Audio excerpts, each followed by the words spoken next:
नमस्कार. लोकसत्ताच्या दृष्टी आणि कोण या कार्यक्रमामध्ये सगळ्या वाचक आणि पाहुणे आशिष शेलार यांचे स्वागत. महाराष्ट्राच्या राजकारणाचा चौकोनी आढावा घ्यायचा प्रयत्न आपण मागचे 2 दिवस करतो आहोत. पहिल्या दिवशी महाराष्ट्राचे माजी मुख्यमंत्री पृथ्वीराज चव्हाण या संवादामध्ये सहभागी झाले. काल राष्ट्रवादी काँग्रेसच्या खासदार सुप्रिया सुळे या संवादामध्ये सहभागी झाल्या आणि आज भारतीय जनता पक्षाचे ज्येष्ठ नेते आशिष शेलार आपल्या बरोबर आहेत. कार्यक्रमाचे मुख्य प्रायोजक आहेत महाराष्ट्र प्रदूषण नियंत्रण मंडळ आणि सहप्रायोजक आहेत महाराष्ट्र औद्योगिक विकास महामंडळ अर्थात MIDC. लोकसत्ताचे संपादक गिरीश कुबेर आशिष शेलार यांच्याशी संवाद साधणार आहेत. मी कार्यक्रमाची सूत्र त्यांच्याकडे सोपवते. तत्पूर्वी सहभागी वाचकांसाठी एक सूचना, तुम्ही तुमचे प्रश्न आमच्यापर्यंत पोहोचवा. कार्यक्रमाच्या उत्तरार्धामध्ये वेळ मिळाल्यास आपण तुमच्या वतीने ते आशिष शेलार यांना विचारू. कुबेर सर. नमस्कार आशिष, स्वागत कार्यक्रमामध्ये. नमस्कार, धन्यवाद गिरीशजी. एरवी गप्पा मारणं हा नेहमीच आनंद असतो. पहिल्यांदाच आपण असे आभासी माध्यमातून कार्यक्रमाच्या निमित्तानं भेटतोय. प्रश्नोत्तराला आपण मला वाटतं सुरुवात करूया. बरंच काही विचारायचं आहे, बरंच काही जाणून घ्यायचं आहे. ती सुरुवात मला असं वाटतं की एका विधानाने किंवा एक प्रश्नानं व्हायला हवी. गेले 2.5 वर्ष झाली, म्हणजे 2019च्या निवडणुकानंतर आतापर्यंतचा जो काळ जो काही असेल तो, भाजपची सत्ता संधी गेली शिवसेनेने जे काही केलं त्यामुळे. पण त्याच्यानंतर म्हणजे इंग्रजीचा जर आधार घ्यायचा झाला तर भाजप हा म्हणजे त्याला इंग्रजीत म्हणतात बॅड लुझर असा काही वागतोय, अशा पद्धतीची एक टीका किंवा आक्षेप घेतला जातो. तुम्हाला काय वाटतं? कारण भाजपचे जे काही सर्वसमावेशक चेहरे नेतृत्व आहे त्याच्यात तुमचं नाव अग्रक्रमाने घेतलं जातं. कुठलंही वादग्रस्त वक्तव्य तुमच्या नावावर नाहीये, कुठलाही वाद तुमच्या नावावर नाहीये. त्याच्यामुळे बीजेपी खरोखर ज्याला कडवट पराभूत आहे असं म्हटलं जातं. त्याच्यावरती तुमचं मत जाणून घ्यायला आवडेल. गिरीशजी, मला असं वाटतं की याचं विश्लेषण आपण अजून सखोलतेने केलं तर तुम्हाला, मला आणि महाराष्ट्राला सुद्धा ते उपयोगाचं ठरेल. पहिली गोष्ट तर भारतीय जनता पक्षाचा पराभव झाला का, या प्रश्नाचं उत्तर भारतीय जनता पक्षाचा पराभव झाला नाही. विजय झाला असेल तर तो भारतीय जनता पक्ष आणि शिवसेना या युतीचा विजय झाला. आणि ज्या पद्धतीने प्रचार आणि प्रचाराचं रान उठवून सुद्धा काँग्रेस, राष्ट्रवादी काँग्रेसला अपेक्षित यश मिळालं नाही.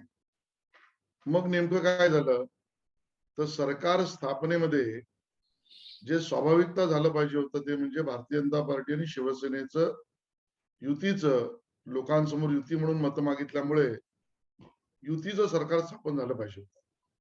त्याऐवजी राजकारणामध्ये असे, मला असं वाटतं की आपण मान्य करायला लागेल की राजकारणामध्ये असे वेगवेगळे डावपेच, वेगवेगळे पक्ष त्यांच्या स्वार्थासाठी, हितासाठी, उपयोगितासाठी करत असतात. तसे काहीचे प्रयोग हे काँग्रेस, राष्ट्रवादी आणि शिवसेनेने एकत्र म्हणून केले. आता यामध्ये स्वाभाविकच आहे, काँग्रेस आणि राष्ट्रवादी काँग्रेस हा आमचा परंपरागत विरोधी पक्ष असल्यामुळे भारतीय जनता पक्षाने त्यांच्यावर प्रश्न उपस्थित करणं किंवा त्याच्याबद्दल तक्रार करणं हे काही फार तसं संयुक्तिक ठरणार नाही.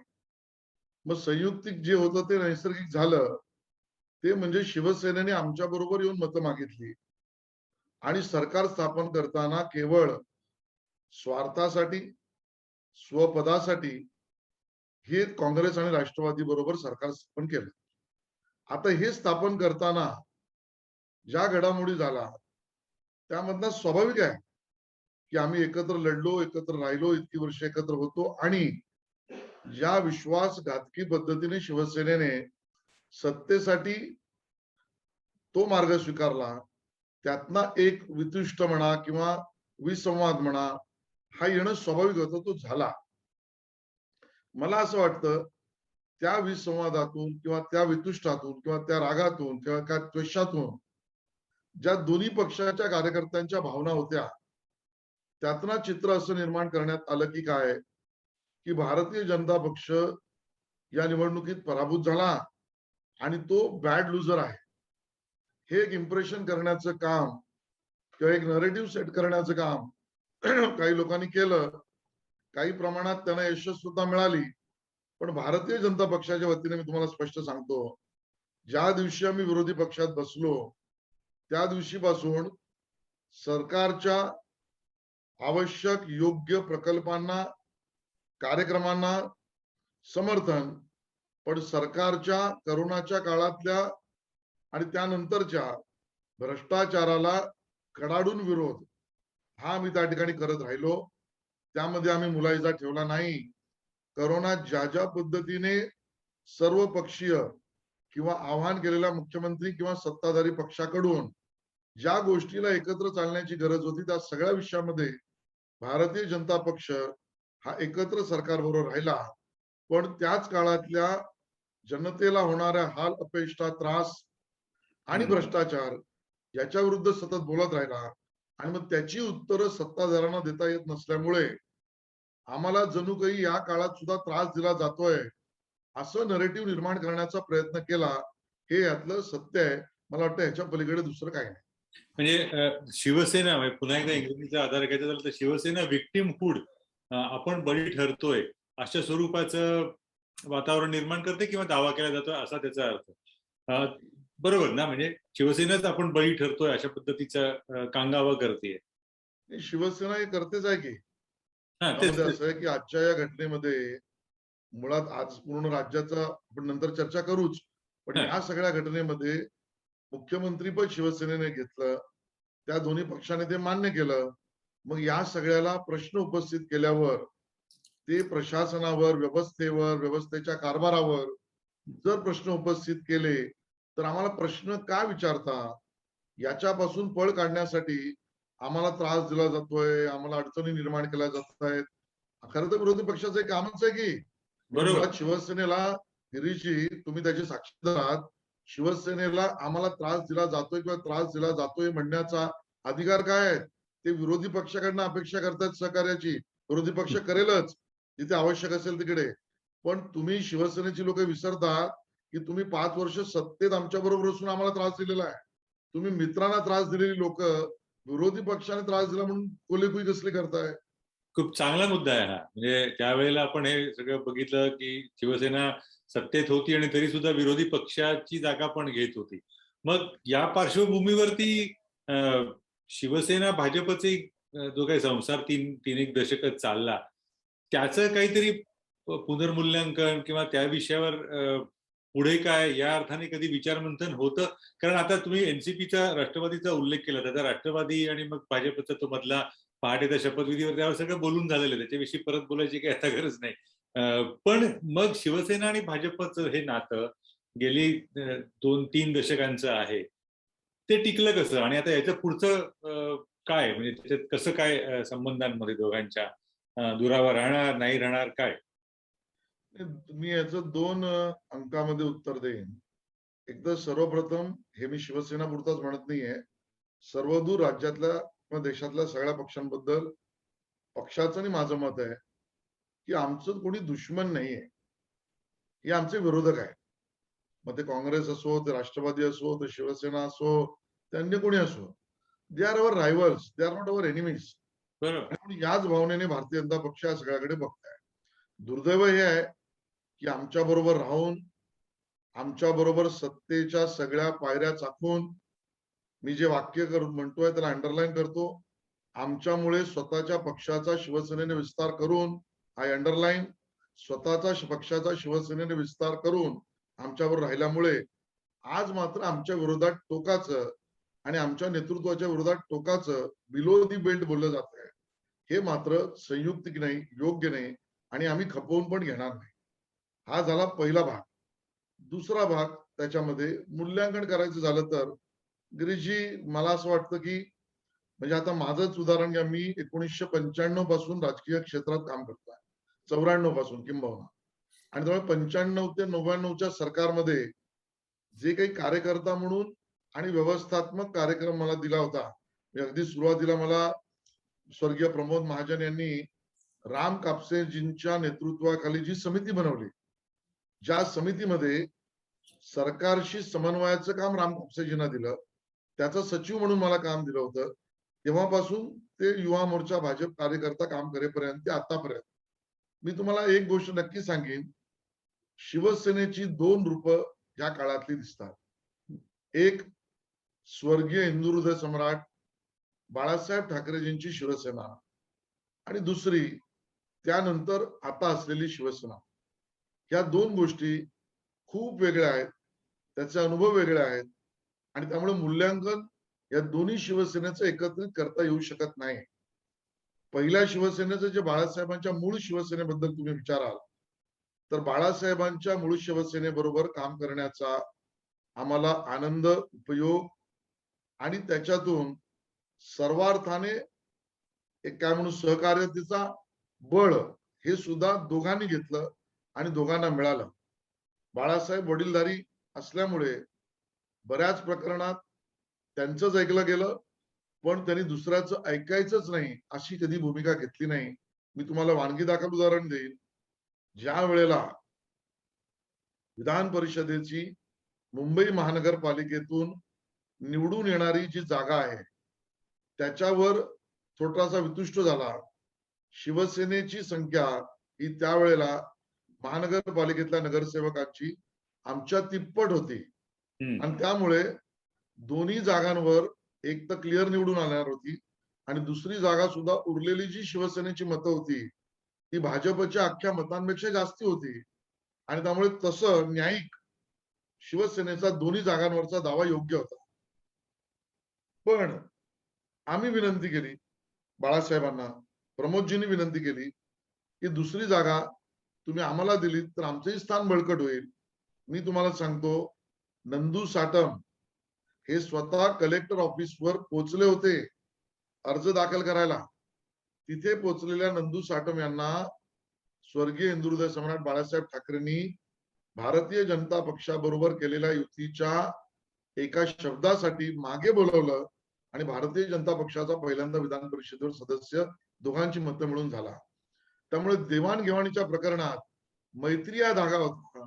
तू काय आणि मी काय, तुझी हैसियत काय आणि माझी हैसियत काय, तुझी ताकद काय आणि माझी ताकद काय.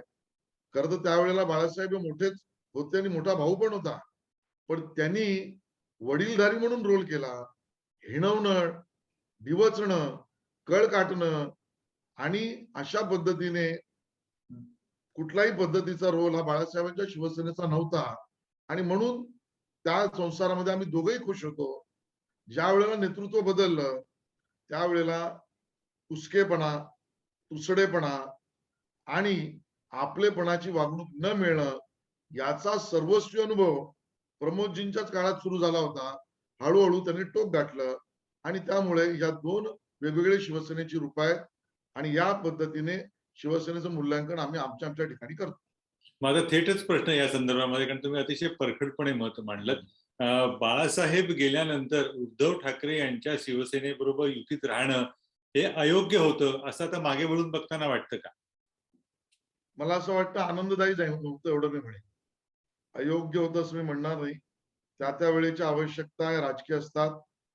त्या वेळेची जुन्या मैत्रीच्या आधारावर उद्याची अपेक्षा करणं पण स्वाभाविक असतं की उद्या चांगलं होईल आणि या सगळ्यात सुद्धा उद्धवजींबरोबर तेवढा आनंद बाळासाहेबांना एवढा उद्धवजींच्या कार्यपद्धतीमुळे मिळाला नाही एवढं मी नक्की म्हणेन. एक भाजपच्या अलीकडच्या शैलीविषयी, अलीकडच्या म्हणजे गेल्या 6-7 वर्षातल्या शैलीविषयी तुम्ही म्हणालात की शिवसेना बदलली, तसा दुसरा आरोप होता भाजपही बदलला. म्हणजे वाजपेयींच्या काळचा भाजप आता नाही हे सरसकटपणे बोललं जातं. मग हाही मुद्दा येतो की वाजपेयी काळचा असता भाजपचा आता सत्ता मिळाली नसती, त्याच्यामुळे तो दोन्हीमध्ये तथ्य आहे. तर मुद्दा असा की नंतर जो जिंकणारा उमेदवार आहे किंवा जिंकू शकेल असा उमेदवार आहे तो आपल्या पक्षात असायला हवा, अशा आग्रहामुळे भाजपविषयी अनेक ठिकाणी स्पर्धेची किंवा थोडीशी शत्रुत्वाची किंवा टोकाची, रागाची भूमिका निर्माण झाली असं वाटतं. हा दुराग्रह चुकीचा नव्हता का? कारण त्यामुळे तुमच्या पक्षामध्ये असे लोक आले ते एरवी भाजपचे नेते म्हणून कधी गणले गेले नसते. बघा, तुम्ही जर म्हणत असाल की विविध पक्षातली लोक आमच्या पक्षात येणं याच्यावरनं जर तुम्ही प्रश्न विचारत हो असाल हो तर मला हो वाटतं हा प्रश्न सगळ्याच पक्षांना लागू आहे. बरोबर बरोबर. काँग्रेसने सुद्धा त्यांचा आताचा अध्यक्ष आमच्या पक्षात काही काळ होताच की राज्याचा. राष्ट्रवादी काँग्रेसच्या आता मंत्रिमंडळातल्या अगदी धनंजय मुंडेंपासून बरेचसे आमच्या पक्षातले होतेच की. शिवसेनेकडे असलेल्या आता मंत्रिमंडळातले काही नेते घडाकांसारखे यांना पक्षात आलेच आहेत की. आमचं म्हणणं, हा नियम भारतीय जनता पक्षालाच आपण का लावताय? नाही नाही, याचं कारण जो म्हणजे कसं गमतीचा भाग कसा आहे की हा जो चांगला असतो किंवा चांगला असल्याचं सांगितलं जातं त्याच्याकडून अधिक चांगलेपणाची अपेक्षा असते. आता नैतिकतेची अपेक्षा मला नाही वाटत काँग्रेसकडून कोणी सध्याच्या कालखंडामध्ये करत असेल. त्याच्यामुळे भाजपकडून ती जास्त अपेक्षा आहे आणि होती. कारण तुम्ही संघधारित पक्ष आहात, ते कार्यकर्त्यांचं एक बळ असतं. असं असताना मग इतक्या आयातीची गरज काय, हा त्यातला महत्वाचा मुद्दा वाटतो. मला असं वाटतं की पक्षवाढीमध्ये लोकांना पक्षात घेणं, मग तो अगदी जो निवडून आलेलाच असेल असं नाही. सर्व स्तरावर, ग्रासरूट स्तरावर असेल, तालुका स्तरावर असेल, वॉर्ड स्तरावर असेल, शहर स्तरावर असेल, राज्य स्तरावर असेल, वेगवेगळ्या स्तरावर पक्षवाढीच्या बांधणीसाठी स्वतःहून लोकही समोर येतात. हा लोकशाही मानणारा पक्ष आहे. तुम्ही एक लक्षात घ्या, भारतीय जनता पक्ष हा एका परिवाराचा पक्ष नाहीये. आणि त्यामुळे या पक्षामध्ये येणाऱ्यांना सुद्धा येताना हा मात्र कम्फर्ट नक्की असतो की आपल्याला कोणातरी एकाचे पायच पकडायला लागतील, कोणाच्या पीएलाच हातात हात घालून चालावं लागेल, असं भारतीय जनता पक्षात नसल्यामुळे जे स्वाभाविकता त्या त्या भागातले नेतृत्व असतं त्याला येताना भारतीय जनता पक्ष हा सहज त्यांना काम करण्यासाठीचा पक्ष वाटतो. नंबर एक. नंबर दोन, हे खरं आहे ना की ज्यावेळेला आम्ही वेगळे झालो त्यावेळेला पक्षवाढीच्या कामाला आमची गती जास्ती झाली. तुम्ही बघाल तर 80च्या 90च्या दशकापासून 2014 पर्यंत ज्या वेळेला आम्ही युतीमध्ये होतो त्यावेळेला दोन पक्षांचे तर आपापसातले होतेच, पण त्यांच्या जागांवरचे सुद्धा अन्य पक्षातले लोक घेणं याला आम्ही टाळत होतो. काही अंशी बाळासाहेबांची शिवसेनाही टाळत होती.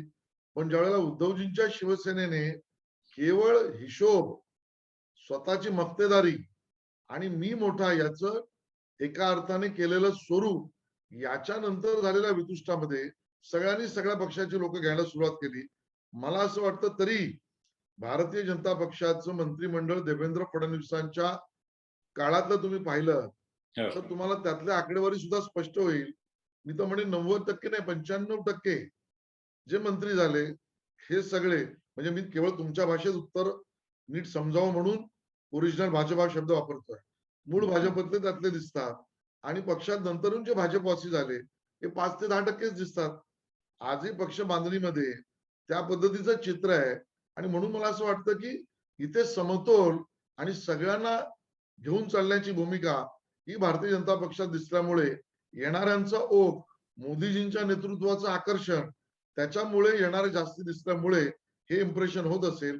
पण समतोलतेने आम्ही सगळ्यांना, नवीन भाजपवासी असलेल्यांना आणि ओरिजिनल भाजपना एकत्र घेऊन चालण्याचीच भूमिका आमची आहे. हे दोन त्याच्यातनं उपप्रश्न निघतात अतिशय तुमच्या व्यापक विवेचनामुळे.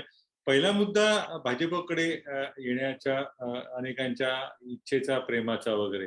जेव्हा जेव्हा एखादा पक्ष खूप आघाडीवर आणि सर्वोच्च स्थानी असतो तेव्हा अर्थातच अनेकांना त्या पक्षात यावं असं वाटत असतं. म्हणजे जेव्हा राजीव गांधींची काँग्रेस असेल, इंदिरा गांधींची काँग्रेस असेल, त्यामुळे भाजपविषयी आता वाटत असणं ते साहजिकच म्हणायला हवं. पण या अशा अवस्थेतल्या मुक्त आयात धोरणामुळे भाजपच्या प्रतिमेवर परिणाम होतो असं वाटतं का तुम्हाला?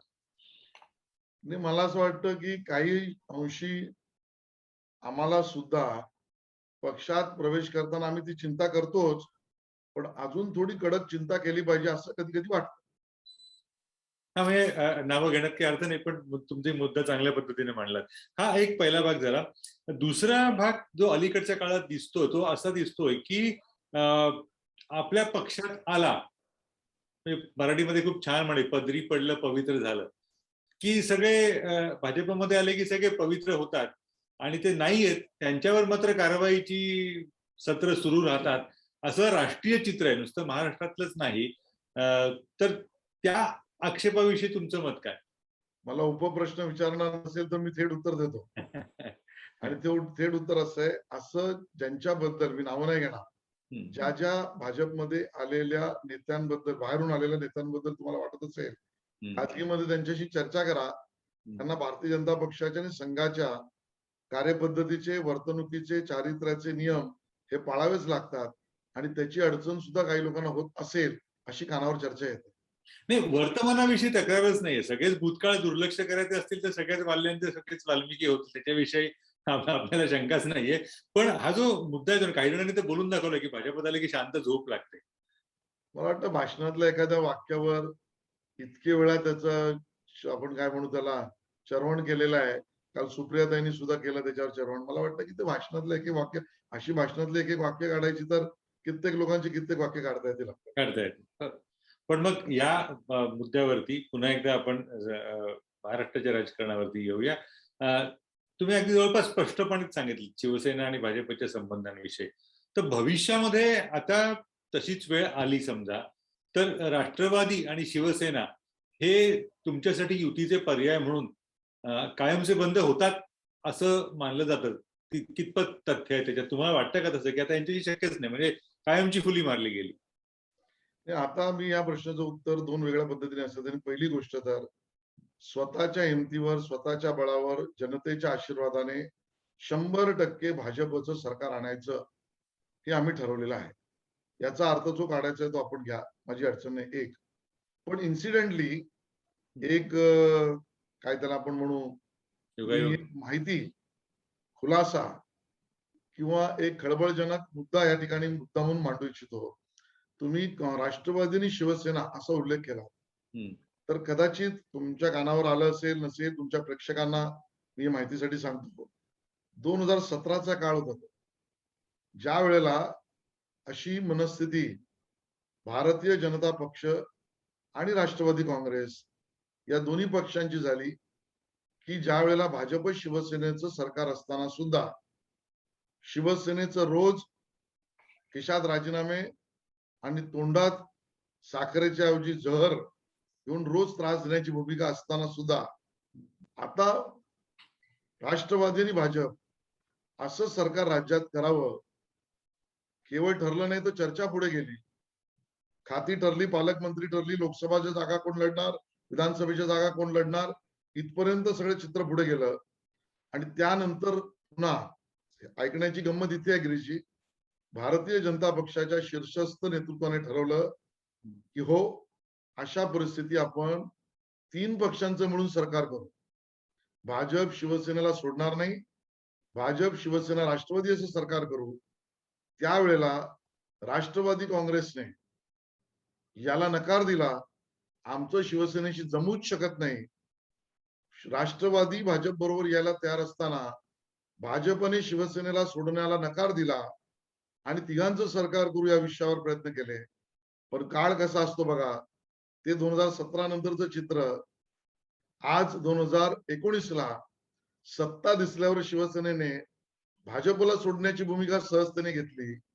राष्ट्रवादीने ज्या शिवसेनेशी आमचं जमूच शकत नाही म्हणून तिघांबरोबर सरकारमध्ये येण्याला विरोध केला, त्या राष्ट्रवादीने शिवसेनेशी सलगी अशी काही केली जशी काही जत्रेमध्ये दोन भाऊ कधी काळी हरवले होते ते एकत्र आले, अशा पद्धतीने एकत्र आले.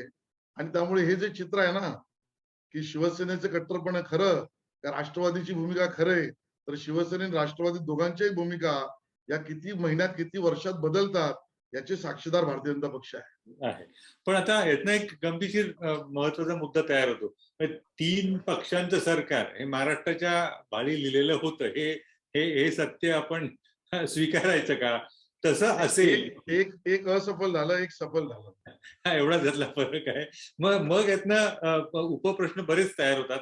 त्यातला पहिला असा की हा भाजपचा भाबडेपणा होता का? शिवसेनेवर विश्वास ठेवणं, राष्ट्रवादीवर विश्वास ठेवला, ही चूक झाली असं भाजपला आता वाटतं का? नाही, आम्हाला नाही वाटत. किंवा चूक म्हणजे मला असं म्हणतं की त्याला पुन्हा एकदा इंग्रजीचं आर यू फिलिंग डिसिव्ड, की आपण फसवले गेलो, अशी भावना आहे का? नाही, आम्ही चुकलो असं मला बिलकुल वाटत नाही.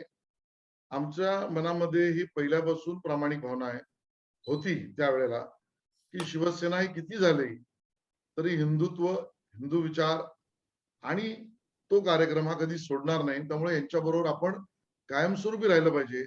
आज राष्ट्रवादी आपल्याबरोबर यायला तयार असली तरी या सगळ्यांमध्ये केवळ राष्ट्रवादी बरोबर जाणे राज्याच्या हिताचं नाही, ते योग्यही ठरणार नाही.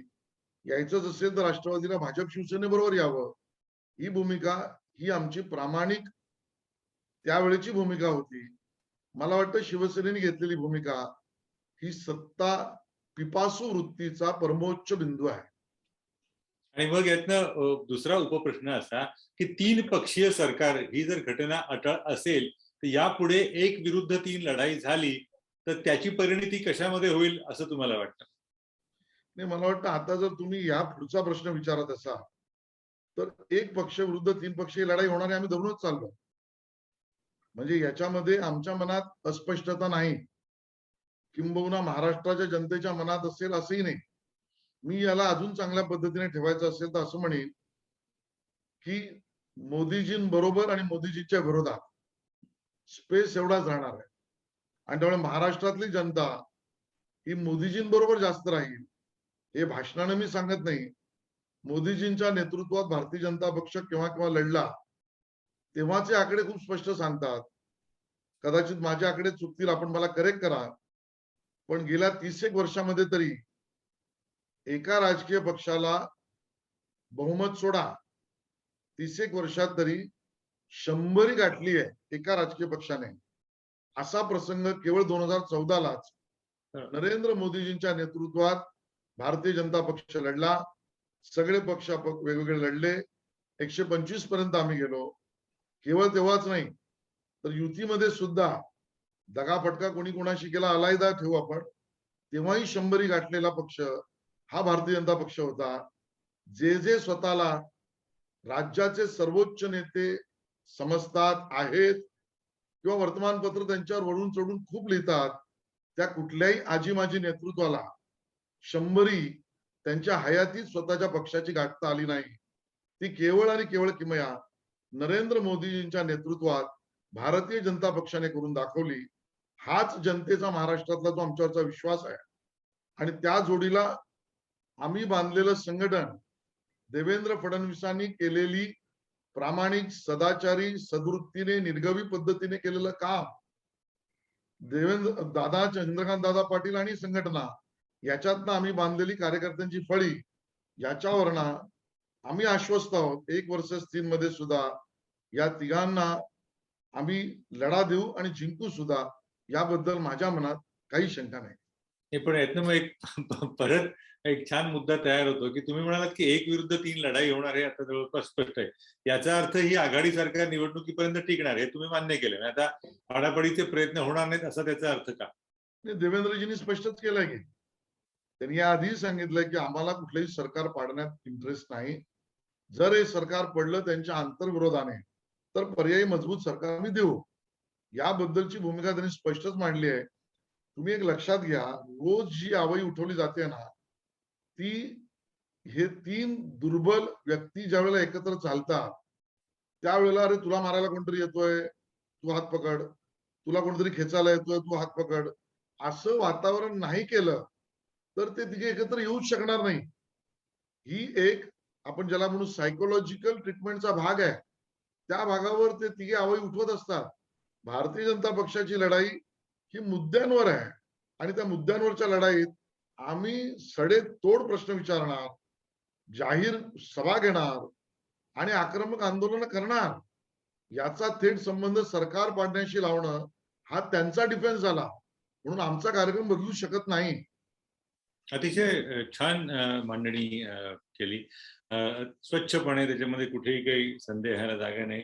या 2-2.5 वर्षाच्या कालखंडामध्ये म्हणजे जेव्हा भाजप विरोधामध्ये आहे तेव्हा सातत्यानं सर्व राजकीय कथानक हे हिंदू मुसलमान या पद्धतीने केलं जातं असा एक आरोप आहे.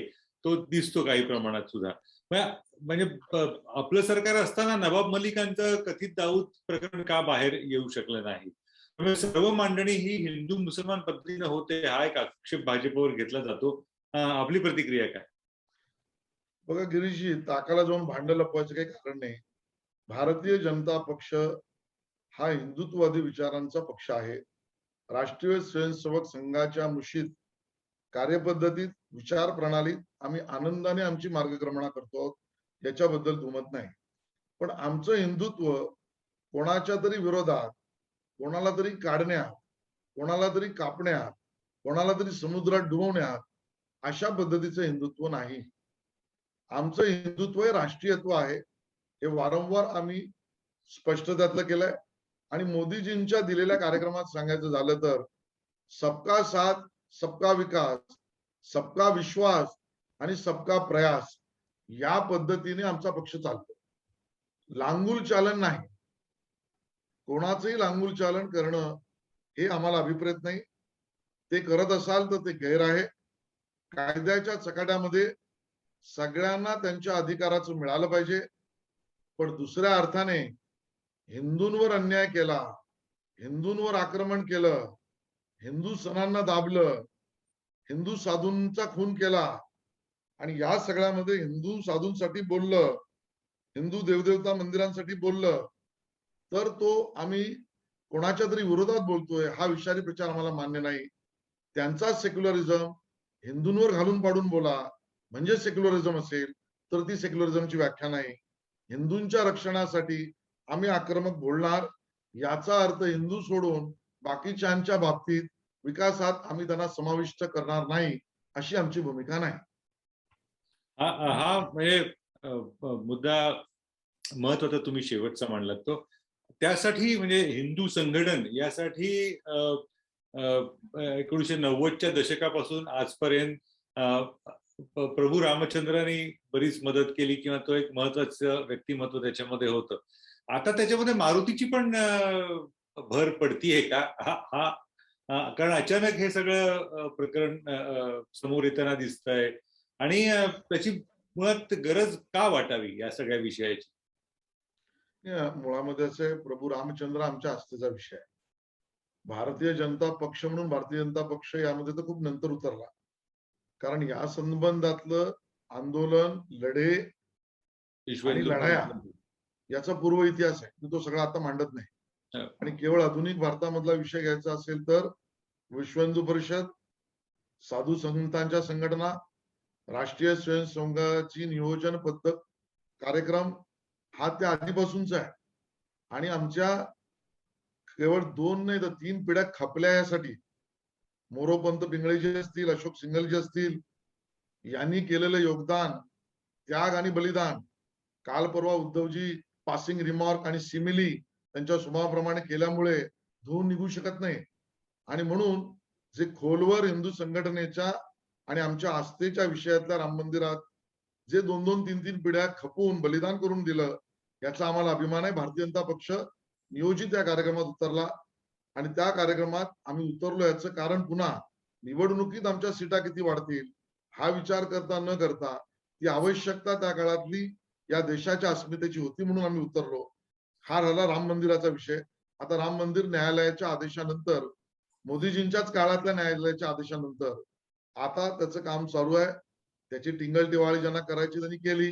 राम वर्गणीवरना सुद्धा केली, राम मंदिराच्या जागेवरना सुद्धा केली आणि असे विश्वव्यापी बरू बहादर रोज त्याच्यावर काही ना काही लिहिती असतात. या सगळ्या गोष्टीवर मी आता टिप्पणी करत नाही. राहिला मुद्दा हनुमान या विषयाचा, तर हा भारतीय जनता पक्षाने हनुमानाचा कुठलाही कार्यक्रम, अधिकृत भारतीय जनता पक्षाने कुठलाही कार्यक्रम घेतलेला नाही. होय, पण हनुमान चालीसा कोणाला म्हणायला पासून तुम्ही थांबवणार असाल म्हणजे पुन्हा एकदा जो मगाशीच्या प्रश्नाला मी उत्तर देताना सांगितलं की हिंदू देवदेवता किंवा हिंदूंच्या स्वातंत्र्याबद्दल, व्यक्ती स्वातंत्र्याबद्दल जर गदा आणणार असाल तर त्याच्या बाजूने भारतीय जनता पक्ष उभा राहील. पण हनुमान चालीसा हा भारतीय जनता पार्टीने कधी घोषित केलेला कार्यक्रम नाही.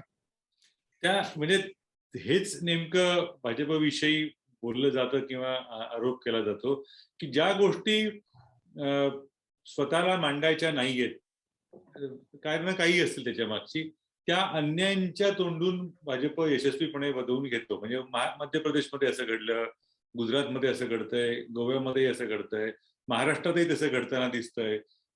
हे म्हणणं तुम्हाला मान्य आहे का? आणि तसं असेल तर मनसे हा भाजपचा प्रवक्ता म्हणून काम करतोय किंवा भाजपच्या कार्यक्रम पत्रिकेचा प्रवक्ता म्हणून काम करतोय, ही जी टीका होते त्याविषयी तुमचं मत काय? मला वाटतं टीका या होणार राजकारणामध्ये. ज्यांना टीका करायची आहे लोकशाहीमध्ये त्यांना त्याचा अधिकार आहे. मी अशा पद्धतीचे जे आरोप केले जातात की भारतीय जनता पक्ष दुसऱ्याच्या तोंडून काही उधळून घेतो, हे मला बिलकुल मान्य नाही. मी ती सपशेल फेटाळतो. याचं कारण राम मंदिराच्या बाबतीत आम्हाला भूमिका घ्यायची होती. आम्ही थेट भूमिका राम मंदिराच्या बाबतीत घेतली. रामसेतूच्या बाबतीत आम्हाला जी भूमिका घ्यायची होती, आम्ही थेट रामसेतूच्या बाबतीत भूमिका घेतली. आम्हाला 370च्या बाबतीत भूमिका घ्यायची होती, तर थेट भारतीय जनता पक्षाचे आमचे अखिल भारतीय असलेल्या सगळ्या रिझोल्युशन्स मध्ये आम्ही त्याचा उल्लेख केला. समान नागरी कायद्याच्या बाबतीत आमचं म्हणणं पक्ष म्हणून आम्ही थेट त्या ठिकाणी मांडलं. सीए म्हणून आमची भूमिका जी होती ती आम्ही थेट त्या ठिकाणी मांडली. भारतीय जनता पक्षाला असं दुसऱ्याच्या तोंडून काही वधवून घेण्याची गरज आहे असं काही वाटत नाही. आणि राहता मनसेने जो कार्यक्रम घ्यायचा तो त्यांचा सर्वस्वी कार्यक्रम आहे. पण लोक दबक्या आवाजात ही म्हणतायत, तुम्ही ज्याला बी टीम म्हणताय त्या अर्थाने, की कुठेतरी हे चित्र दिसायला लागलंय का, दबक्या आवाजात येतंय का, असं लोकांच्या चर्चेत मी ऐकतोय की कुठेतरी मुख्यमंत्र्यांच्या उद्धवजींच्या खुर्चीला घेरण्यासाठी राष्ट्रवादीकडून तरी काही ना काही अशा पद्धतीचे कार्यक्रमांच्या परवानगी आणि त्याच्यातून एक विषय पेरण्याचा अप्रत्यक्ष प्रयत्न राष्ट्रवादी मुख्यमंत्री पदांच्या खुर्चीला घेरण्यासाठी तर करत नाहीत ना, ही चर्चा आहे. मग यातला पुढचा मुद्दा असा की मग मनसे आणि भाजप हे नैसर्गिक जोडीदार पुन्हा एकदा म्हणजे आतापर्यंत अधिकृतपणे नव्हते, आता होणार का? कारण प्रश्न अर्थातच मुंबई महापालिकेच्या निवडणुकांचा आहे. आणि आता तरी भारतीय जनता पक्षाचं मत खूप स्पष्ट आहे की आम्ही आमच्या जीवावर म्हणा किंवा ताकदीवर म्हणा, बळावर म्हणा, जनतेच्या आशीर्वादावर आम्ही निवडणुका मुंबई महानगरपालिका आणि राज्यातल्या महानगरपालिका या आमच्याच स्वबळावर आम्ही लढू.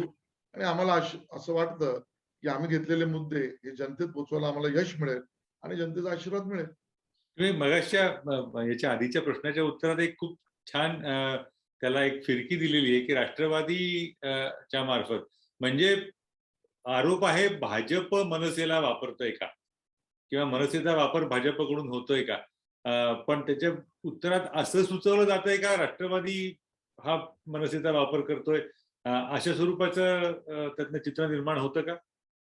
मला अशा कानावर चर्चा येत आहे, हळूहळू बघू. गमतीशीर आहे एकंदर हे.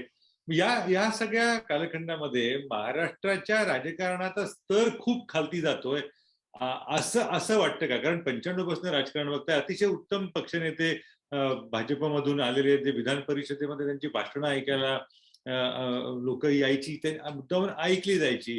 त्याच्याबरोबर केशवराव धोंडगेंसारखे सदस्य होते, गोपीनाथराव भाषा आणि एकंदर मांडणीसाठी ओळखले जायचे. हे सगळं मागे पडून खूप स्तर सोडून आपण राजकारण करतोय असं वाटतं का? नाही, अशी भीती वाटावी अशी स्थिती जरूर आहे की ज्या पद्धतीने तुम्ही स्तराचा विषय केलात, अशा पद्धतीचं वातावरण दिसावं अशी भीती वाटावी अशी स्थिती जरूर आहे. पण तुम्ही नीट बघाल तर त्याचंही मूल्यमापन कधीतरी आपण वेगळं केलं पाहिजे. ही परिस्थिती महाराष्ट्राची कधीपासून सुरू झाली तर आपल्याला लक्षात असे येईल, महाराष्ट्राच्या राजकीय पटावरून ज्या वेळेला स्वर्गीय हिंदुहृदय सम्राट बाळासाहेब ठाकरे गेले, त्यानंतर ज्या पद्धतीला किंवा असं वाटावं अशा पद्धतीची महाराष्ट्राची राजकीय संस्कृती झाल्याचं दिसतंय. आणि त्यामुळे मग आपल्या लक्षात असे येईल की प्रत्येक भाषणामध्ये सिमली, मर्द नामर्द, घोडा, वाघ, सिंह, खंजीर, फुफसू, मग सकाळी विश्वविख्यात बोरू बहाद्दर, काही अजब तर्क देऊन बोलायचं, इकडचं तिकडे राहून बोलायचं, रोज सकाळी टीव्हीवर राहून बोलायचं, हे सगळे प्रकार राज्यातल्या पूर्ण राजकीय वातावरणाला गढूळ करण्याचे, मी तर थेटच म्हणेन स्वर्गीय बाळासाहेब गेल्यानंतर शिवसेनेने सुरू केले आणि त्यातनं ही परिस्थिती झाली. पण भाजप म्हणून या सगळ्यापासून लांब राहायला हवं असं त्यासाठी प्रयत्न, कारण एकेकाळी भाजपच्या नेत्यांनी कसं वागावं, सार्वजनिक ठिकाणी कसं वागावं, बोलावं, याचं एक छान आचारसंहिता असायची, त्याचं पालन करणारे नेतेही होते. पण बाहेरचे नेते मोठ्या प्रमाणावरती भाजपमध्ये आल्यापासून हे सगळं कमी व्हायला लागलंय असं वाटतं का? नाही, भारतीय जनता पक्षाने सुद्धा या सगळ्यापासून स्वतःला वाचलं पाहिजे. हे तुमचं जे म्हणणं आहे मी मान्य करतो आणि आमच्याकडे त्यातला प्रकार जवळजवळ नाही, कमी असा आहे. पण आजही आपण बघाल तर माननीय देवेंद्रजी असतील किंवा आमचे प्रमुख नेते असतील, या सगळ्यांमध्ये अजूनही संयमाचा बाण हा आमचा ठेवून आम्ही आमची मतं मांडतो, पण ती आमची दुर्बलता नाही, एवढंच आम्ही प्रामाणिकपणे सांगू इच्छितो. माझ्याकडून शेवटचा प्रश्न, वाचकांचे प्रश्न आपल्याला घ्यायचे आहेत. 2 दिवस ही सत्र झाली. पृथ्वीराज चव्हाण आले, सुप्रिया सुळे काल येऊन गेल्या. दोघांनीही त्यांच्या त्यांच्या विवेचनामध्ये कुठल्या तरी टप्प्यावरती आमच्या पक्षाचं काय चुकलं असा एक कुठेतरी आत्म वंचना नाही म्हणता येणार, पण शोधाचा अशा स्वरूपाचं एक विधान दोघांकडून वेगवेगळ्या निमित्तानं झालं. तसं भाजपला वाटतं का, किंवा भाजपला आपली कुठे चूक झाली असेल किंवा झाली, मुळात झाली का, आणि झाली असेल तर ती कुठे झाली असेल असं वाटतं? बघा, भारतीय जनता पक्ष असा दावा करू शकत नाही की आम्ही सर्वज्ञानी आहोत. कोणीच सर्वज्ञानी नसतो. त्यामुळे आम्ही जे युनिट म्हणून काम करतो, यात आमच्या कार्यपद्धतीचाच हा भाग आहे. तुम्हाला माननीय पृथ्वीराज असतील किंवा माननीय सुप्रियाताई असतील, या आम्ही आत्मचिंतन करू असं वाटावं, असं अंडरलाईन करण्यासारखं वाटलं, कारण त्यांच्या पक्षामध्ये हा कार्यपद्धतीचा भागच नाहीये. आमच्या पक्षामध्ये पिरियोडिकली चिंतन बैठक आमच्या कार्यपद्धतीचाच भाग आहे.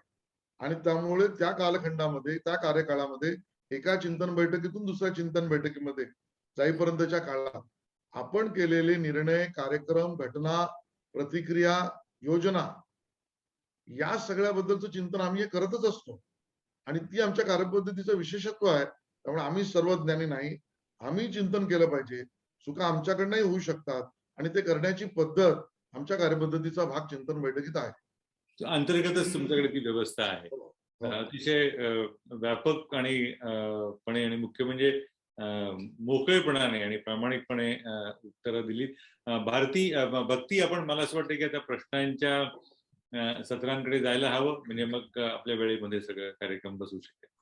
प्रश्न बरेच आलेले आहेत, त्यातले काही निवडक सरांना विचारायचा प्रयत्न करते.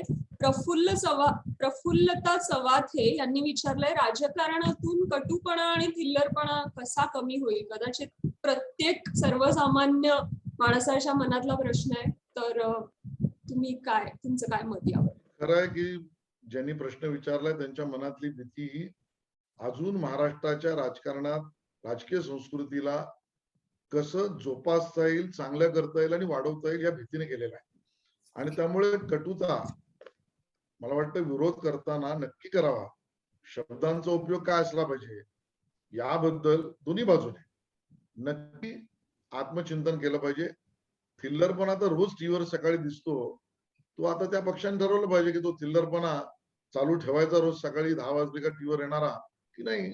मला वाटतं या दोन्ही गोष्टींपासून भारतीय जनता पक्ष आज आपल्या माध्यमातून महाराष्ट्राला नक्की कमिटमेंट देईल. या दोन्ही विषयात आम्ही सतत आणि सातत्याने चिंतन आणि प्रत्येक पदोपदी आत्मनिरीक्षण करत राहू. गोविंद परब यांचा प्रश्न आहे, ते असं विचारतात, भारतीय जनता पक्ष आणि महाविकास आघाडी यांच्यामध्ये प्रत्येक विधानसभा मतदारसंघात साधारण 25 ते 30 हजार मतांचा फरक जाणवतो. हा फरक भारतीय जनता पक्ष कसा भरून काढणार आहे? मला वाटतं राजकारण हे काही अरिथमेटिक नाही, ते गणित नाही आहे, ते केमिस्ट्री आहे. आणि म्हणून जो प्रश्न विचारला गेला त्याच्यामध्ये फक्त A+B+=C अशा पद्धतीने विचारला गेला. आणि असं असतं तर पंढरपूरची जागा आम्ही जिंकली नसती. असं असतं तर 41,000 वरून उत्तर कोल्हापूरच्या जागेवर आम्ही 78,000 पर्यंत गेलो नसतो. आणि असं असतं तर येणाऱ्या महानगरपालिका सुद्धा एखादी आम्ही निवडून येऊ, हे चित्र आपल्याला दिसलं नसतं. नंदकुमार कुलकर्णी असं विचारतात, आपल्या पक्षाच्या काही आदर्श तत्वांनुसार राजकारणात सत्तास्थानी असताना शारीरिक वय 75 वर्षांपेक्षा अधिक असू नये असं आपण ठरवलं आहे, तर तेच तत्व 2024च्या निवडणुकीनंतरही कायम असणार का? हे राष्ट्रीय स्तरावरचा प्रश्न आहे. राष्ट्रीय प्रवक्ते किंवा राष्ट्रीय अध्यक्ष उत्तर देतील. हेमंत चौधरी असं विचारतात, राष्ट्रवादीचे नेते माजी मंत्री एकनाथ खडसे यांची घर वापसी म्हणजे पुन्हा भाजपमध्ये त्यांचं येणं तुम्हाला अपेक्षित आहे का? नाही, मला असं वाटतं माझ्या बाजूने मी एक स्टेटमेंट करणं, त्याच्यातनं एक बातमी होणं, एवढ्या पुरतं म्हणायचं असेल तर आम्हाला सगळेच आमच्या पक्षात हव्यात, तर खडसेजी का नको. पण हे माझं वाक्य म्हणजे केवळ एक बातमी होईल असा विचार खडसेजींच्या मनात असेल तर त्याच्यावर भारतीय जनता पार्टी नक्की विचार करेल. पियुष सूर्यवंशींचा प्रश्न आहे, ते विचारतात की सिंचन घोटाळा फाईल्स बीजेपीनं बंद केल्या आहेत का? वाटतं आजही कोर्टामध्ये दावे चालू आहेत. आजही अँटी करप्शन मध्ये आजही इन्क्वायरी काही प्रकरणात चालू आहे. हायकोर्टामध्ये मल्टिपल पिटिशन्स आहेत. काही पिटिशनर्स पुन्हा रिव्ह्यू करतायत पिटिशन. या सगळ्याची संपूर्ण माहिती जर कधीतरी मला गिरीशजींनी संधी दिली तर केवळ सिंचन विषयातच लोकसत्ताला मी एक चांगला टिप्पण किंवा लेख म्हणा मी लिहून देईन. तर 100% सगळी आपल्याला माहिती लोकांसमोर किती किती केसेस कुठे कुठे पेंडिंग आहेत ते आपल्याला जनतेसमोर आणता येतील. त्यामुळे या लढ्यात दोषींना पाठीशी घालता कामा नये हीच भाजपची भूमिका आहे. हा लेख तयार झाला की लगेच सांगा, आपण छापूच. नंदकुमार कुलकर्णी यांचाच प्रश्न आहे पुन्हा एकदा. ते असं विचारतायत, किरीट सोमय्या, राज ठाकरे, रवी राणा, नवनीत राणा या सगळ्यांच्या नंतर आता पुढे कोण? खरं तर मला याचं उत्तर मी काय देणार. हे सगळ्यापैकी जे काही आपापल्या पद्धतीने काम करणारे लोक आहेत ते त्याचं उत्तर देऊ शकतील. पण मी एक नक्की सांगतो की महाराष्ट्रात मुद्द्याची लढाई जरूर व्हावी. मुद्द्याची लढाई मुद्द्यावर करण्याचं कारण नाही. आरोपाचं उत्तर दगड असण्याचं कारण नाही. आणि त्याच्या पलीकडे जाऊन म्हणजे खरं तर या सगळ्यामध्ये हल्ले किरीट सोमय्यांच्या गाडीवर, मोहित भारतीयांच्या गाडीवर आणि आमच्या उदगीरमध्ये होणाऱ्या मराठी साहित्य संमेलनामध्ये छद्मबुद्धी म्हणून उल्लेख आमचा करणार, विध्वंसक वृत्ती म्हणून आमचा उल्लेख करणार, याही विषयावर गिरीशजींनी कधीतरी एडिटोरियल लिहिलं पाहिजे असं माझं मत आहे. नाही, हा छान छान मुद्दा आहे. मला तिथे म्हणजे निदान प्रश्न तरी विचारावा संपादकीय लिहिण्याच्या आधी. एकेकाळी काँग्रेस हा एकमेव राजकारणाचा ज्याला ध्रुव म्हणतात असा होता. त्याच्यामुळे काहीही झालं की त्या ध्रुवाभोवतीच राजकारण फिरायचं. ते ध्रुवाची जागा आता भाजपने घेतलेली आहे. त्यामुळे हे होणं अपरिहार्य नाही का? आणि हे कुठेतरी भारतीय लोकशाहीला धोकादायक आहे असं नाही का वाटत? मला हा प्रश्न सगळ्या प्रश्नांमध्ये खूप आवडला गिरीशजी, कारण या विषयावर चिंतन आणि चर्चा झाली पाहिजे असं माझं मत आहे. याचं कारण असं कसं होऊ शकतं की एखाद्या साहित्य संमेलनामध्ये, तो त्यांचा अधिकार आहे, माझ्या अधिकारावर आक्षेप नाहीये, पण एखाद्या साहित्य संमेलनामध्ये एक विचारधारा, एका विचारधारेची मांडणी, त्या विचारधारेची साहित्य ह्याच्यावर झोडपणं, ओरखाड काढणं आणि बोलणं म्हणजेच साहित्य संमेलन. असं एकांगी विचार आणि साहित्य संमेलन कसं होऊ शकतं? नंबर एक. नंबर दोन, त्या साहित्य संमेलनाचे उद्घाटक हे असं कसं म्हणू शकतात की अशा पद्धतीची दुसऱ्या विचारधारेची साहित्याची निर्मिती होतेच कशी? हा एकांगीपणा, हा हुकुमशाहीपणाच्या बीजाचं रोपण करण्याचा प्रकार नाहीये का? आणि त्यामुळे दुसऱ्याचा बाजू आहे, तुम्हाला पटते की नाही पुढचा मुद्दा आहे. दुसरी बाजू आहे की नाही हे न बघताच बोलणं आणि असं बोलणाऱ्यांनाच प्रसिद्धी देणं, या दोन्ही मला असं वाटतं प्रामाणिकपणे संघ विचारधारेवर अन्याय आहे. या साहित्याच्या निर्मितीमध्ये संघ विचारधारेतल्याही लोकांचं आपापल्या पद्धतीने कॉन्ट्रीब्युशन आहे. तुम्ही माना नका म्हणून हा भाग वेगळा. आजही माझं म्हणणं आहे की या राज्यातील संत साहित्याला या साहित्य संमेलनामध्ये काय स्थान आहे? ज्या पद्धतीने, म्हणजे मी संत म्हणजे अगदीच संत तुकाराम एकनाथांपासून म्हणतोय असं नाही, त्यांचंही आहेच, पण आधुनिक महाराष्ट्रात सुद्धा तुम्ही माना किंवा नका मानू, पण जे अवतारी पुरुष म्हणा, ज्यांना मान्यता या राज्यातील सामान्य माणसाच्या मनामध्ये आहे, त्यांनी निर्माण केलेलं जे साहित्य आहे, मग ते भक्तीवर असेल, निष्ठेवर असेल, याचा सुद्धा समावेश ज्या मराठी साहित्य संमेलनाचा भाग अधिकृत म्हणून होतो की नाही हा प्रश्न आहे. त्या साहित्य संमेलनातला निघणारी टून ही राज्याच्या माणसाचं स्पंदन असूच शकत नाही, हे माझं मत आहे. एक या निमित्ताने खूप छान एक व्यापक मुद्दा मला मांडायचा, विचारायचा आहे. कदाचित तो आजच्या विषयाच्या परिघामध्ये बसणार नाही, पण एका विचारधारेचे एक खंदे पुरस्कर्ते आणि त्याप्रमाणे चांगल्या अर्थाने अनुकरण करणारे म्हणून मला मुद्दा महत्वाचा वाटतो.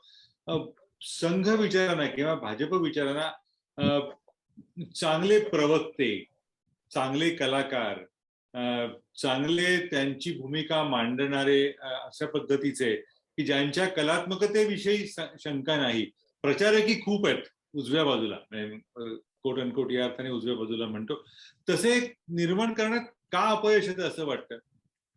मी प्रामाणिकपणे माझं मत सांगेन, तेव्हा तुमच्या मथळ्यात संघाने किंवा भाजपने मान्य केलं असं लिहू नका. आशिष शेलारांचं मत आहे असं म्हणून जरूर लिहा. मला व्यक्तिशः वाटतं की आम्ही कुठेतरी यामध्ये कमी पडतो, आम्हाला याच्यातून अजून प्रयत्न करावा लागेल. मान्य करतो. दोन प्रश्न घेऊयात वाचकांचे. संजय देशपांडे असं विचारतायत, जनसामान्यांसाठी असणाऱ्या शासकीय कल्याणकारी योजनांचा लाभ घेण्यासाठी त्यांना उत्पन्नाची मर्यादा आहे, पण कोट्यावधी रुपयांची मालमत्ता असणाऱ्या आजी माजी आमदारांना, लोकप्रतिनिधींना मात्र सरसकट निवृत्ती वेतन, सरसकट खासगी रुग्णालयांमध्ये उपचार, टोल माफी वगैरे वगैरे असे लाभ मिळतात. सरकारी तिजोरीतून ते दिले जातात. तर मग आमदार आणि यांच्यासाठी का नाही उत्पन्नाची मर्यादा, लोकप्रतिनिधींसाठी ती का नाही? हा, या प्रश्नाविषयी फक्त एकच सांगतो, हा प्रश्न कालही विचारला गेला. हा प्रश्न कालही विचारण्यात आला होता सुप्रिया सुळे यांना, आणि सर्व पक्षीयांना विचारला जातो. सर्व पक्षीयांसाठी हा प्रश्न आहे, त्यामुळे तक्रार पण म्हणजे थोडक्यात सर्व पक्षीयांबद्दल आहे. मला असं वाटतं की या प्रश्नाचं उत्तर खरं तर असं देता येऊ शकतं की निवडून आलेल्या जनप्रतिनिधींना मिळणारे प्रिव्हिलेजेस आणि फॅसिलिटीज दोन वेगळे विषय आहेत.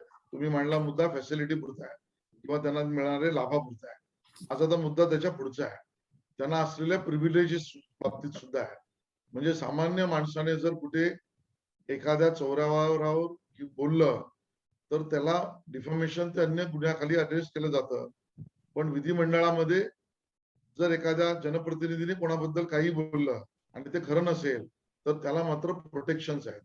त्यामुळे प्रोटेक्शन, प्रिव्हिलेजेस अँड फॅसिलिटीज या तिन्ही विषयामध्ये कुठेतरी आपल्याला पूर्व विचार करण्याची गरज आहे. ती वेळ आलेली आहे. किंबहुना याबद्दलचा उहापोह ज्या 12 आमदारांना सस्पेंड केलं त्यामध्ये मी कोर्टात, सुप्रीम कोर्टात गेलो होतो. त्याच्या बाबतीमध्ये याचा उल्लेख माझ्या वकिला थ्रू मी कोर्टासमोर सुद्धा मांडायचा प्रयत्न केला. ऑफकोर्स तो त्या पिटिशनचा भाग नव्हता, त्यामुळे कोर्टाने ठरवण्याचा मुद्दा नव्हता. पण मला असं वाटतं यात सगळ्या देशामध्ये महाराष्ट्र लीड घेऊ शकतो. याची पुन्हा नव्याने मांडणी आपण करू. बरोबर, की जनप्रतिनिधींना मिळणाऱ्या फॅसिलिटीज, प्रिव्हिलेजेस आणि प्रोटेक्शन हे तिन्ही भारतीय संविधानात सामान्य माणसाला मिळतात. त्याच्या वर आहेत का? ती आहेतच. तर त्याची गरज आहे का? गरज असेल तर त्याचा फॉर्म काय असेल, गरज नसेल तर ते अबॉलिश केलं पाहिजे. ही पुनर्मांडणीची वेळ आलेली आहे असं माझं मत. हे खूप छान आहे, अतिशय स्वागत आहे याचं. कारण असं की सर्वसामान्य माणसाला निवृत्ती वेतनासाठी काही एक किमान वर्ष सर्व्हिस सेवा करावी लागते, 20, 25, 30 वर्ष. आमदार किंवा खासदार मात्र एकदा 5 वर्ष झाला तरी त्याला आयुष्यभर सगळ्या सोयी सुविधा मिळतात. हे मला असं वाटतं अन्यायकारक आहे, पहिला मुद्दा. दुसरा मुद्दा त्यातला असा की तुमचे विशेषाधिकार नक्की काय? एका लोकप्रतिनिधीच्या विरोधात पोलिसांनी अमरावतीमध्ये काहीतरी केलं म्हणून लोकसभा विशेषाधिकाराचा भंग कसा काय होतो, याचा कधीतरी आपण एक विचार करणार आहोत की नाही? आणि बरोबर, अशी बरीच उदाहरणं आहेत फक्त माझं म्हणणं. त्यामुळे आपल्याला पुनर्मांडणी सगळ्याचीच करायला लागेल. गिरीशा, खूप गंभीर विषय आहे. हो, खरंच गंभीर आहे. कुठला तरी एक दृष्टिकोन किंवा अजून कुठला कार्यक्रम हा या जी प्रोटेक्शन आम्ही एन्जॉय करतो, जी प्रिव्हिलेजेस आम्हाला मिळतात आणि जे फॅसिलिटीज आम्हाला मिळतात, या सगळ्याचा पुनर्मांडणी करण्याची किंवा पुनर्विलोकन करण्याची गरज आहे का, आणि ते काय केलं पाहिजे याचं चर्चासत्र लोकसत्ता कडनं आम्ही अपेक्षित करतो आणि आम्ही आमचं मत मोकळेपणाने त्यात मांडूय. जनतेला हवंय. अगदी खरं आहे. म्हणजे मला त्यातनं हे म्हणायचं, हे विचारायचं होतं की एका मोठ्या पक्षाचा मोठा नेता या अर्थाने अशी भूमिका घेणारा लेख लिहायला आपल्याला आवडेल का, आणि तो लिहाल का? प्रयत्न नक्की करेन. स्वागत आहे, नक्कीच स्वागत आहे. भक्ती, मला वाटतं एक शेवटचा प्रश्न वाचकांच्या, सर्वसामान्यांच्या जिव्हाळ्याचा म्हणून विचारते. एक वाचक असं विचारतायत की 2014 मधल्या निवडणुकीपूर्वी संपूर्ण टोल माफीचं आश्वासन देण्यात आलं होतं भाजपकडनं, तर आता त्याबद्दल तुमचं काय मत आहे? त्यावेळेला जी टोल माफी छोट्या गाड्यांना करायची होती ती भारतीय जनता पक्षाने केलीच. पण आपल्याला एक समजून घ्यायला लागेल की ती टोल माफी हेच आमचं आश्वासन होतं. पण सरसकट ज्याला आपण म्हणू मोठ्या गाड्या, कमर्शियल व्हेकल्स, तर हे आर्थिक गणित आहे. मला वाटतं आर्थिक गणिताचं चक्र एकदा बिघडलं तर रोड निर्मिती रोडचा रखरखाव आणि या सगळ्यासाठी लागणारा निधी याचाही विचार आपल्याला करायला लागेल. आणि त्यामुळे जे आश्वासन आम्ही दिलं ते पूर्ण केलं. सरसकटच्या बाबतीमध्ये तर हा शब्द आताचे मुख्यमंत्री यांनी आम्ही बांधावर जाऊन सरसकट सगळ्यांना कर्जमाफी देऊ आणि सरसकट 7/12 कोरा करू असं म्हटलेल्यांना कोणी विचारत नाही, असं दुर्दैवाने आम्हाला वाटतं. नाही, असं नक्कीच विचारू. पण आता सुद्धा म्हणजे दिल्लीमध्ये वेगवेगळ्या पातळीवरती हा माफीचं राजकारण, हा माफीचं म्हणजे कोणाचं राजकारण? माफी, कर्जमाफी, वीज माफी, वीज बिल माफी वगैरे वगैरे हे आर्थिक संकटात आणणार आहे. पण असं केंद्रीय यंत्रणा सांगतात, पण त्याच वेळेला भाजपच्या शासित राज्यांमध्ये पण असंच केलं जातं. हे जास्त लोकप्रियतेच्या नादी लागणं राजकीय पक्षांसाठी इतकं गरजेचं असतं का? मला असं वाटतं माननीय मोदीजींचं सरकार गेल्या 7 वर्षात जे काम करते ते आपण बघितलं तर आपल्या लक्षात येईल की माननीय मोदीजींनी असं राजकारण केलेलंच नाही. आणि त्यामुळे सगळ्यात पहिलं मोदीजींनी काय केलं तर माझं सरकार मी गरिबांना समर्पित करतोय अशाच पद्धतीने 2014 पासून त्यांनी कार्यक्रम सुरू केले. या देशामध्ये आहिरे आणि नाहिरे या दोन वर्गाची जी लढाई आहे त्यात नाहिरेंना जे मिळालं पाहिजे ते अधिकारात बसून त्यांना विकासात सामील करण्यासाठी घेतलं पाहिजे. आणि म्हणून माफीच्या राजकारणापेक्षा मोदीजींनी या देशात दाखवलं पहिल्यांदा की जनधन योजनेमध्ये आम्ही फायनान्शियल इन्क्लुसिव्हनेसचा मोठा कार्यक्रम करू, बेघराला घर देण्याच्या कार्यक्रमाला गती देऊ, प्रत्येक घरामध्ये विजेचं कनेक्शन देऊ, प्रत्येक घरामध्ये शौचालय देण्याचा प्रयत्न करू, प्रत्येक गरीबाच्या घरामध्ये एलईडीचा बल्ब द्यायचा प्रयत्न करू आणि आता प्रत्येक गरीबाच्या घरामध्ये पिण्याच्या पाण्याचं कनेक्शन देण्याचा प्रयत्न करू. मला वाटतं असं गरीबाला समर्पित असलेलं नाहिरेंची लढाई, आहिरेंना त्रास देऊ नये, आहिरेंना त्यांच्या संधीचा उपयोग करण्याची उपयोगिता करून देऊन हे केलेलं मोदीजींच्या सरकारचा फॉर्म्युला हा या देशाच्या विकासाचा फॉर्म्युला आहे. दुर्दैवाने मोदीजींचं सरकार जे म्हणतं गरिबांना समर्पित, पण दुर्दैवाने महाराष्ट्राचं सरकार म्हणतं माझे कुटुंब माझी जबाबदारी एवढ्याला समर्पित. हा फरक आहे. हा, छान शेवटचा राजकीय त्याला एक छान काय म्हणतात त्याला गोलावा राजकारणाचा छान आला. खरोखर शेवटचा प्रश्न, सत्तेसाठी संघर्ष करावा लागेल किंवा संघर्ष करणं वगैरे हे सगळं राजकारणाचा भागच आहे. पण अलीकडचं राजकारण हे संघर्षकारक आहे, त्याच्यात काही शंकाच नाही, संघर्ष वाढलेला आहे. पण राजकारण कुठेतरी समस्या केंद्रित राजकारणापासून समस्या केंद्रितता राजकारणाचा जो अविभाज्य भाग असायला हवा ती गेलीये असं वाटतं का? मला असं वाटतं की पुन्हा एकदा आपल्याला फोकस करावा लागेल, सगळ्यांनाच करावं लागेल, मीडियाला करावं लागेल, राजकीय पक्षांना करावं लागेल. आणि मला वाटतं तुमचा प्रश्न अतिशय थेट आणि योग्य आहे. आपल्याला सगळ्यांनाच मूळ प्रश्नांकडे जास्त वेळ देऊन त्याच्यावर काम करणं, संघर्ष करणं हे गरजेचं आहे.